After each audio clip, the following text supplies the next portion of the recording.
not where I thought I was going to go on that right now, but here we are. To empathize with the enormity of state when white people face their assault. The emotional risk of being vulnerable enough to begin to know what they've done to other people and themselves. The inconsolable losses that they have already gone through but do not know as of yet. The humans know they never have. White people have to face the largest psychological task America has yet to face. They need to face their own psychopathy. They need to face their own violent history, which they've needed to see as external to themselves. To no longer see white privilege as not me, but a violent toward themselves as they face their past and continued level of criminal violence. White people actively hide all of this from themselves. They just put everything outside. Literally. If you can't see it, it never happened. It's part of their unexamined worldview. You can keep it where it belongs, unconscious, pull that off. Otherwise, what the whiteys do would be staring them in the face, and that would be rude. If you can't, the defining symptom of white privilege is the ability to choose not to speak. If you can't see prisons overflowing with black and Latino men, you say great. You didn't do it. Prisons vanish. Incarceration is magic. White people need to control who's in and who's out. If we look at what is so secret that it has no location, we won't find a damn thing. They keep their airtight, CIA-level operation of white privilege hidden from us. You can't wiretap an operation that has no location. You don't want anyone to see a backdoor meeting about a meeting outside code and behind the scenes strategically placed phone calls. You don't want a mole. You want it to work and work for you. White people are hiding from themselves. Fatally shooting a 17-year-old boy as he returned from a candy store saved his community. Neighborhood lunch killer. Trayvon was in a hoodie and up to no good. Flaying a black runner from a pickup truck is self-defense. White people put Eric Garner in a chokehold while he suffocated, and his wife slowly left him, but it's not violence. It's a gentle neck massage. With Breonna Taylor, the cops got charged for wanton endangerment. White people could have been hurt. There was no indictment because of what white people saw. Protection of themselves. The cops that they loaded, the bullets that killed.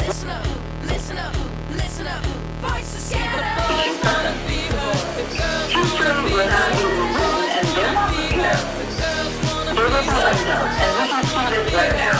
White people are disintegrating into a rage with just the dawning threat that an ounce of white privilege may crumble. We need to hold them up as it happens. They are terrified to really level the playing field, because it's the first time that white people have ever really had to compete, and they don't know if they can. White people have never earned shit a day in their lives. They've had centuries of rigging the game. You know that Shakespeare is a decent rhymer in some circles, but if he battled Lauryn Hill or Snoop Dogg or Biggie, well, he would lose, and in a big way. Biggie's flow makes Shakespeare look like he's trying too hard. He would just be alright.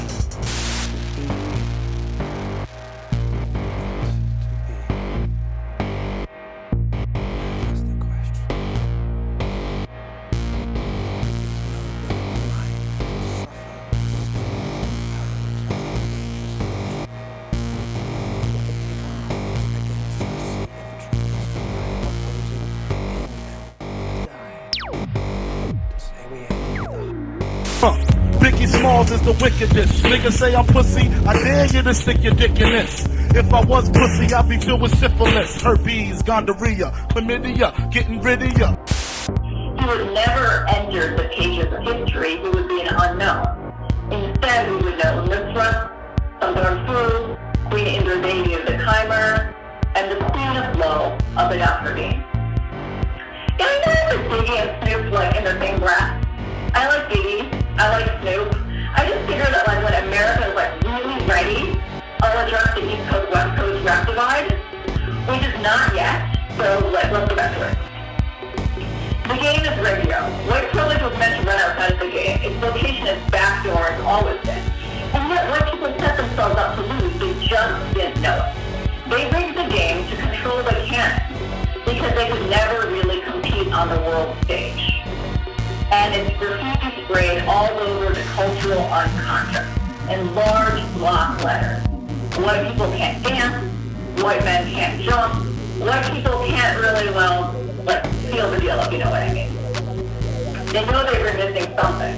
That's why they had to colonize India, Africa, South America, and the whole world because we got flavor. Some of them try to rhyme, but they can't rhyme like this. If you colonize the whole world and own everything, you push your own ideas of what counts as literature, food, art, and music and set it up as a standard. You put your highest value on your stuff, and then you present your personalized playlist as neutral. That's whiteness. You get to own the canon as if it's a real thing and not made up. And you get to use whatever you like to support the grand narrative of yourself. And hide the power differential at the same time. What would happen if tacos were paid what they're truly worth? This is why entrecote is expensive and, well, bad, and tacos are cheap as fuck. No one has any question that tacos are like the hands-down winner, like in life. And that's the real reason we need to roll up with Mexico. So that and cojitos. That shit is good. I got you, Puerto Rico. The real cojito is not the party. You're so tasty just like people think that you're behind the wall. That's why white people love talking about paranoid fantasies of people of color, because nothing is more threatening to white people than facing reality. They have never faced reality, and as long as they stay guilty, they never have. So let's change that. Let's not talk about fantasies. Let's talk about reality, capital R. So let's just do a little recap here. If feeling guilty about their violence is the violence inflicted on white people, they're also saying, I feel attacked for having to consider my own violent actions. Any conversation about race gets turned back on us for one single insistent reason. We are not getting who they really are. But why? Who are you guys? So let's meet white people where they're at by understanding how threatened they feel about looking at who they really are. We have to help them open their eyes and begin to see and hear for the first time. And level up. Level up, level up. Next section. Out of sight, out of mind, the hidden white worldview. White people do not see their violence. Literally, they do not see it. And they give a special name to their blind spot. Objectivity. White people have structured their entire worldview around not seeing their violence and entitlement. Objectivity is the organizing mythology of white people. So when you hear the words objective, neutral, impartial, think white. And yes, I'm talking to you, psychoanalysts. White people have given another name to their violence. Bias. You're biased. That's your point of view. It's a point of view that they can't see because we are pointing at them, not seeing their violence. White people set up a power differential in relation to us where they're objective and we're emotional. And they just miss everything on those terms because we're so emotional. So let's just do a little mini history lesson here to see this impressive setup. Backtrack. A little history lesson. Colonialism is unrestrained predation. It uses power to assert Eurocentric and Western dominance and justifies control over resources and people by legitimizing violence. Colonialism is psychopathy. White people have physically structured academics around their objectivity. They put colonized narratives in the Department of History. This is really easy to pick up. History is basically like fan fiction for white people to marvel at how amazing they are.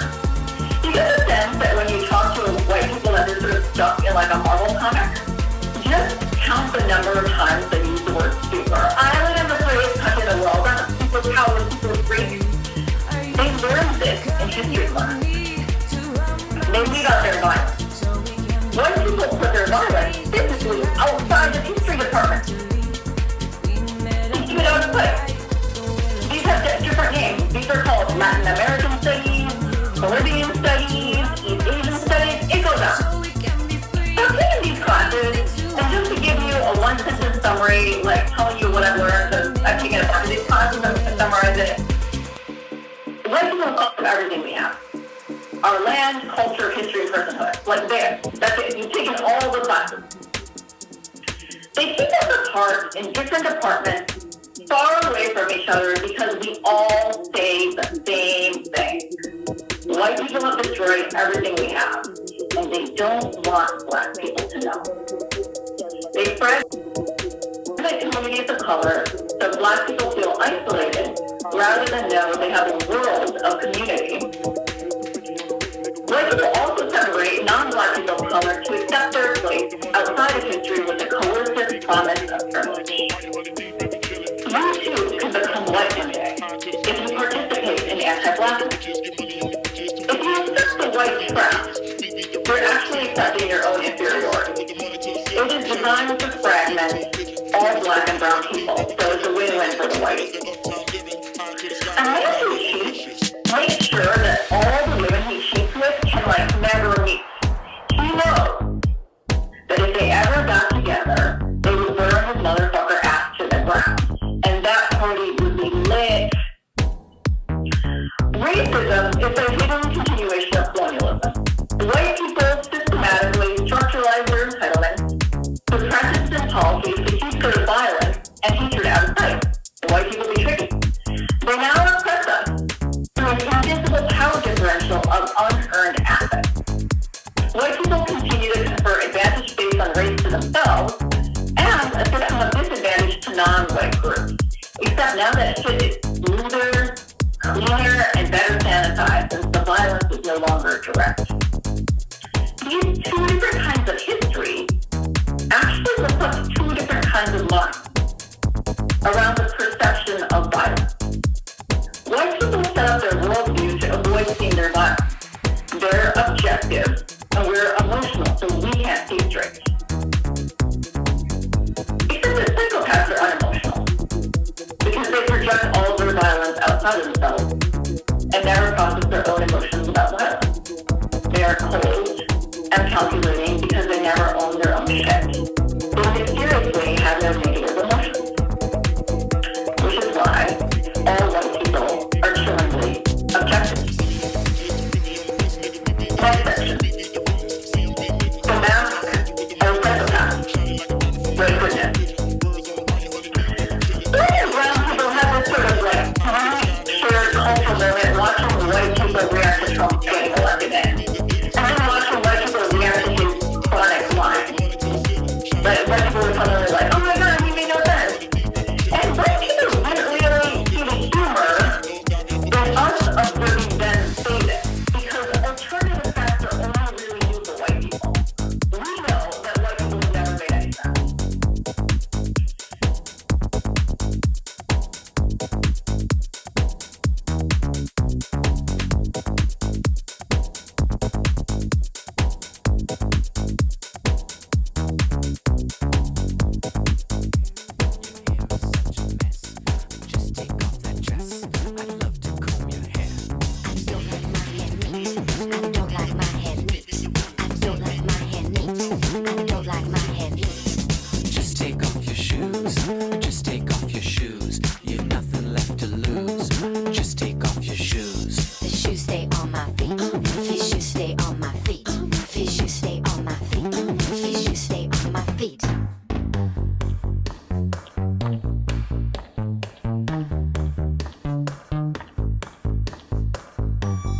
What's that sound? I like that sound. I love that sound. It's the sound of my shoes. Niggas call everything gay nowadays. Because the majority of shit is gay nowadays. Where's the lie in that? There's a lot of stuff gay. You don't have to be gay to be gay. We've been calling objects gay. I remember my niece's first stroller. The shit that had the thing, the visor that flipped up, it wouldn't quite fold back down and you couldn't like store it like they said you could store. I was like, it's gay. It's gay. This gay ass stroller out of here. This shit from Walmart. Walmart was gay as fuck for taking them guns out they store. So you don't gotta be gay to be gay. That's not what we talking about. You just call somebody gay, it's not gay. Cause you fucking gay. You do shit like hit the same button when we playing a fighting game. And do that same trip up move. That's gay. I like that sound. Gay is like when you used to go over your buddy's house when you was a kid and he had that Super Nintendo with one controller and you was waiting for your turn and your turn never came. That nigga was gay. Fucking faggot. Now it's time for me to go home. Now you want to hand me the controller after you lost 30 times. That's gay. You don't gotta be gay to be gay. There's other shit that's gay worthy. It could be an action. It could be a car you drive. Subarus. Shout out to the Subaru drivers. I mean this with love. That shit is gay. The Subaru WRX with that wing in the back, with that spoiler. That shit is gay. They ain't got to tell me though, I feel the same way about Honda Civics. I have more respect for Honda Civics though than Subaru WRX. It's not just any Subaru, it's a Subaru WRX. I fucking hate them things. People typically lower them and then they put the extreme camber on the wheels. They got the camber going like that. And then they got a spoiler in the back, spoiler in the front. Then they got some other weird shit going on with it like yellow calipers. Gay. The Honda Civics with the fart can mufflers, gay. Like we sit here tall that was gay, it was not gay.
Guys, you gotta understand this lecture at Yale. She's fighting very serious mainstream oppression. Yeah, I know. You know, just recently we have this viral video, this viral meme that's been going around for some time. Skittles. I don't know if you guys know that Skittles. Oh boy, this is a tough absolutely, it's a neo-Nazi organization.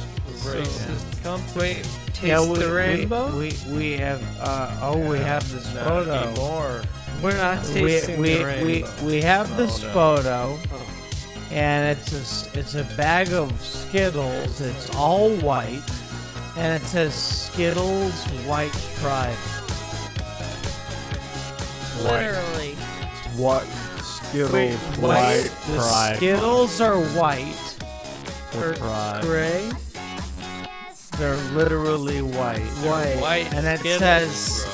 says on the not on the Skittles bag, but on the label at the Spar store, it says Skittles White Pride. Yes. Yeah. They wanted to do something unique for Pride Month. Oh my gosh. But think about this, like, okay, Skittles. joking aside, Skittles thought it was appropriate to remove all of the colored ones to replace all of the Skittles with just white ones. I'm like, that is the stupidest marketing campaign I have ever heard of. Here's the thing, it is really dumb, but then again, we are talking about them. Every single company does this Pride Month stuff. And I guess Skittles is like, we're gonna shake it up. And what did they say? This is the shake it up. Like, this is the only rainbow that matters. Or they said something, only one rainbow matters this month. So, And I'm thinking the so- promise God made to not flood the earth again. 'Cause that's what the rainbow is for. But then it got stolen. And now it's just a cheap marketing gimmick that every company uses in June. A lot of Can fun. we just Skittles? Like, they made a bag of white Skittles. They removed the colored Skittles. I don't know what they were thinking this was supposed to be. They should have just been like, you know, like, this is the rainbow, whatever. June proud is of the them. perfect month for Skittles. What if they... Taste the rainbow. Come on, Exactly, guys. they could be like, look, we were supporting Pride all along since the Yes. brand started existing. We've always been about the rainbow. They- That's what we were trying to tell you But guys. wait, here's what's funny, right? So you see how all these brands change their Twitter accounts? Yeah. So they put like, you know, rainbow logos. But then in Saudi Arabia, they don't. Yeah. Skittles decided to go the complete other direction. Because, like, it's one thing to change your logo. It's one thing to do nothing. It's another thing to be like Skittles White Pride. I see where they were, what they meant, because you know when Yeah. you look at white, you have white light and white pigment. White pigment is just white pigment with no other color. White light is all the color together. So when a rainbow you mix all the colors together, you get white light, which isn't really white, it's just clear. There is no, you know, you can't see color. I don't think they were thinking that. No, well, obviously not. I think they were just They like, didn't have the scientist on board. it was just probably some 23-year-old kid who was like sitting there like, why don't we take the rainbow out and then make all of the Skittles white? And they're like, that's a good idea. That's so That's smart. inclusive. Co-workers like, that's really smart, man. You were thinking. No, Richard here. You ever hear the story of how Hot Cheetos, Flamin' Hot Cheetos got made? No. I think it was like a you know the story? I was gonna say Hillary Clinton got to them. Oh my gosh, that's awesome. That's awesome. No, it was In my back. so this is a crazy story. Apparently it was like a janitor, right? And the CEO or something put out a company-wide message saying we respect all of our employees. You know, to that being said, if anybody has any ideas, we're always listening. And so this one dude who worked there, he would always take the dried Cheetos with no cheese on them. And they were extras. You bring them home and you would put chili powder on them and shake them up. And it was a lot like some kind of Mexican snack. Not necessarily elotes, but something like that. And so then when his family started trying it, they were like, you should tell them. And so then apparently like made a video or something and sent it in. And everybody at the company was like, what are you doing? Don't send this to me. They don't, CEO isn't serious. And then when they got the message, they saw this and they realized that people really like the snack. They were like, why don't let's try making it, let's make it. And it's like the number one, or it became the number one like chip snack that was sold in stores.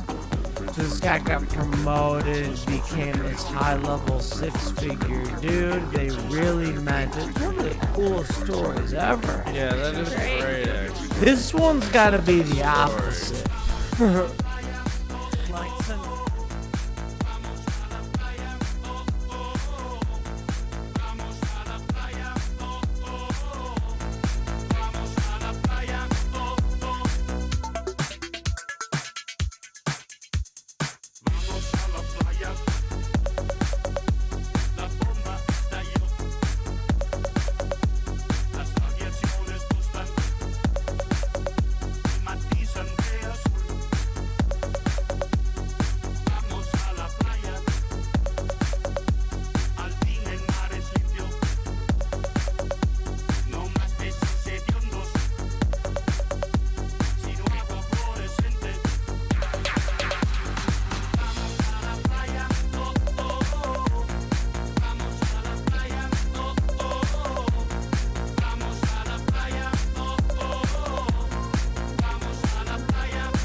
Mine probably still contains urushiol. That's the nasty oil in poison ivy that'll give you a rash.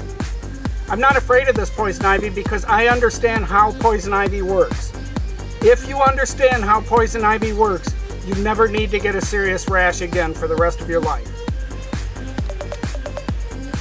I learned how to prevent it without buying silly, expensive products with pictures of poison ivy on the container. You can too. I have nothing to gain from telling you this except to help you stay healthy and happy and unafraid of the woods. With my knowledge from 25 years as a scientist studying inflammation of the skin, 8 years of working in the woods after retirement, I put together a simple, easy program that stops urushiol from entering my skin. Urushiol is a greasy oil found in poison ivy, sumac, and oak. You don't even have to touch a plant to get a rash. But it's impossible to get a rash without getting urushiol on your skin. Have you ever touched a tractor tire? Ever moved a chainsaw? Ever picked up a rake? If those things were exposed to urushiol, they might transfer to your skin months or even years later. This is just axle grease, but it behaves pretty much like urushiol, the nasty component in poison ivy. It is a greasy, nearly invisible oil that can attack you without your ever going near the poison ivy plant. You don't get a poison ivy reaction just because you got the poison ivy on your skin. You get it because you didn't effectively get it off your skin. If you understand how urushiol works, you may go the rest of your life without ever having a serious poison ivy, oak, or sumac reaction. Simply clean your skin within 2 to 8 hours of easy, right? Not really. Many people get poison ivy rashes, even though they took a shower in time to remove it, but they did not wash effectively. It is as hard to remove as the automotive grease. Ever go to dinner and realize you still have car grease between your fingers or on the back of your arm after washing up? I'll bet you have. Urushiol finally makes it on your skin, not just because you got it on your skin in the first place, but because you didn't wash it off on time. Work its way in. That's why poison ivy rash often shows up on the back of the arm, between the fingers, or behind the ear. Here I demonstrate 3 different cleaning techniques. Plain old brown soap, technical poison ivy cleaner, and Dawn dishwashing soap. I rubbed all 3 cleaners onto a spot of grease and then waited 2 minutes for the recommendation of the technical manufacturer. Next, each was rinsed off with lukewarm water. Notice, soap was not as good as the Techno, which was not as good as the Dawn. But none were able to remove all the grease on their own. Now I'll show you that what cleaner you use is not particularly important. The most important thing is friction. All 3 spots are removed simply using a damp washcloth. And that's it. The main secret to successfully preventing poison ivy rash. Clean with any soap, but make sure you use a washcloth or loofah on every possible place that might have been contaminated. A damp washcloth alone is more effective than any of the cleaners without a washcloth.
Excuse that we're making.